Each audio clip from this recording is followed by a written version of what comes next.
Alright guys, we're back and we're going to read Little Red. It's almost like Little Red Riding Hood. And this story is retold by Pam Schiller, so it's not the same story as Little Red Riding Hood. It's changed up a little bit. And it says it's illustrated by Diana Magnuson.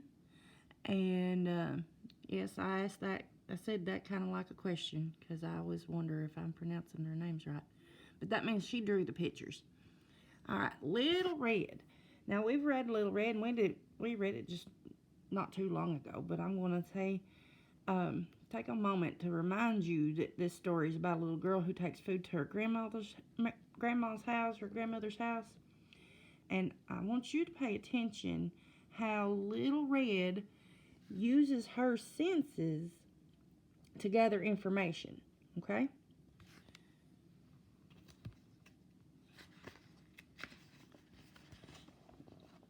Can you all see that pretty well?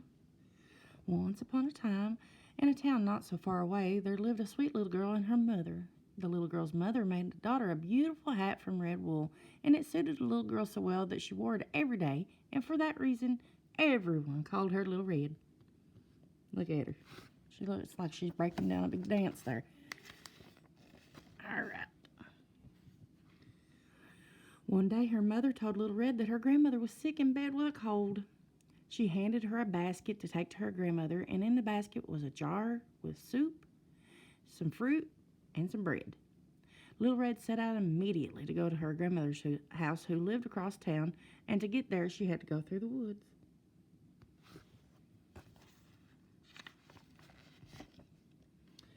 On her way, she met with a wolf. I'm glad I don't meet with any wolves.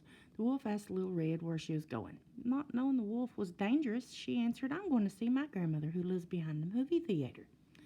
Well, said the wolf, and I'll go see her too. And I'll go this way, you go that way. We'll see who gets there first.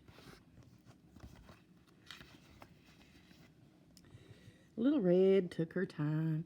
She stopped to smell the pretty dandelions, and she listened to the singing and the chirping of the birds. She laid down and watched the clouds dance across the sky. Little Red loved the way the sun fell on her face. She sat down on a rock and ate one of the apples her mother had placed in the basket. The crisp, tart taste of the fruit filled her mouth with the nicest sensations.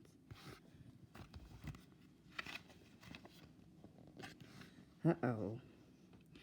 The wolf, instead, ran as fast as he could, and since he also took the shortest path, he arrived at Grandmother's house well ahead of Little Red. He knocked at the door.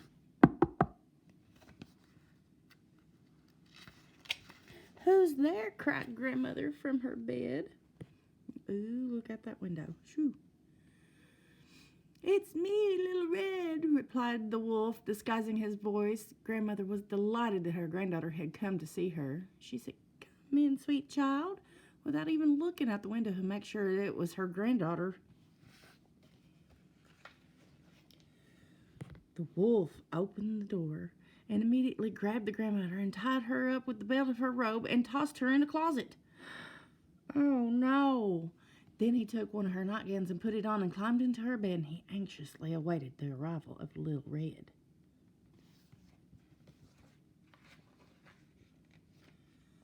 After some time, Little Red knocked on the door. Who's there? Cried the wolf, again disguising his voice. Little Red, hearing the big hoarse voice of the wolf, was worried. She thought to herself, that cold must have made Grandmother's voice hoarse.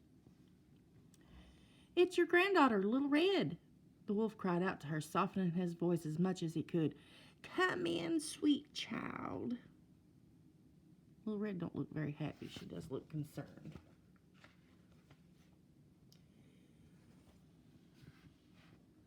Little Red opened the door, heading straight to her grandmother's bedside. As she got close to the bed, she was frightened. Her grandmother didn't even look like herself.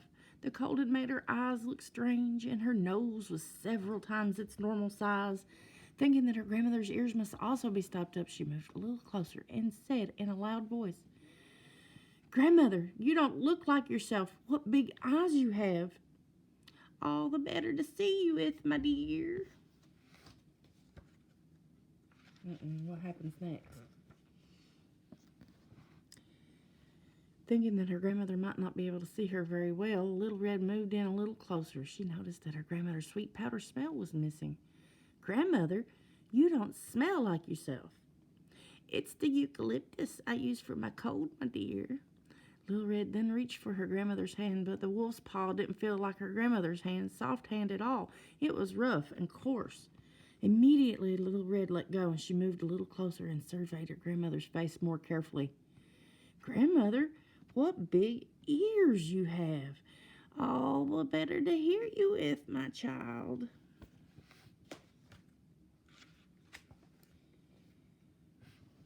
"Grandmother, what big teeth you have!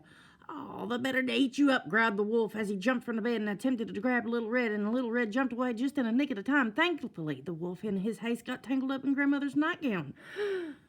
He tripped and fell flat on the floor, bumping his head as he hit the ground, and he was knocked out.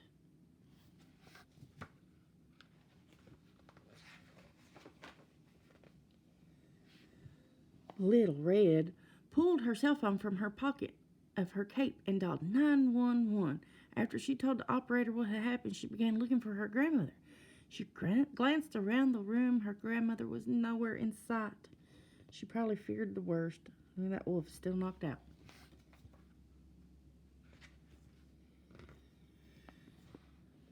She sniffed the air, but there was no hint of Grandmother's sweet powder, only the smell of eucalyptus. And she was thinking,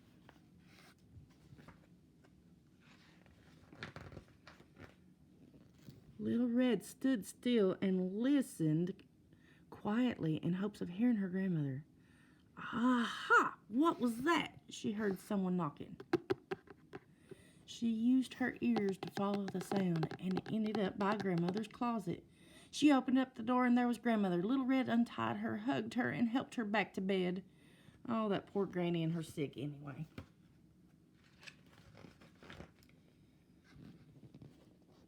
As Little Red watched the animal obedience school officer haul the wolf out to the wagon, she thought to herself, "I sure learned an important lesson today.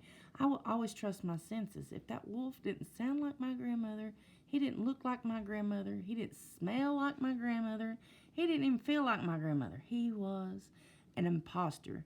And my senses told me that." The end. All right. So, what did Little Red use? How did Little Red use her senses on the way to her grandmother's house? Do you remember that? She stopped to smell the sweet dandelions. She listened with her ears to the chirping and the singing birds. She loved the way the sun felt on her face, and the apple that she ate filled her mouth with the nicest sensation. So she used her sense of taste, and she loved the way the sense of the feeling of the sun on her face. She watched with her eyes at the clouds dance through the sky. She listened with her ears to the birds, and she smelled with her nose the sweet dandelions. Okay? So, how did her senses help her find her grandmother? Do you remember?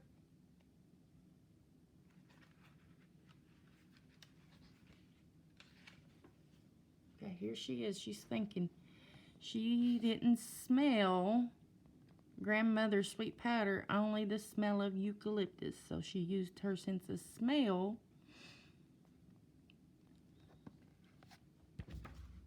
And then what else did she do? She what? She listened quietly to try to hear grandmother. So she heard grandmother knocking. What else? How did Little Red use her senses when she was talking to the wolf? when she thought it was her grandmother. Her eyes didn't look the same. She didn't have the sweet powder smell, just eucalyptus. And what with the hand? The wolf's paw didn't feel like her grandmother's soft hand. It was rough and coarse. So she used her sense of touch, the feeling of her hand, and her sense of smell to smell that she didn't have no sweet powder, just eucalyptus. She could see that the ears was bigger, the eyes were bigger, the teeth were bigger.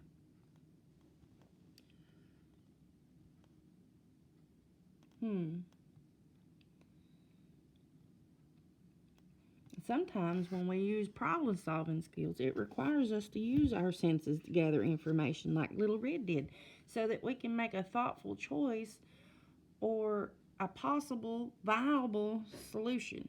All right? All right, guys. I love you. I'll see you again in a little while.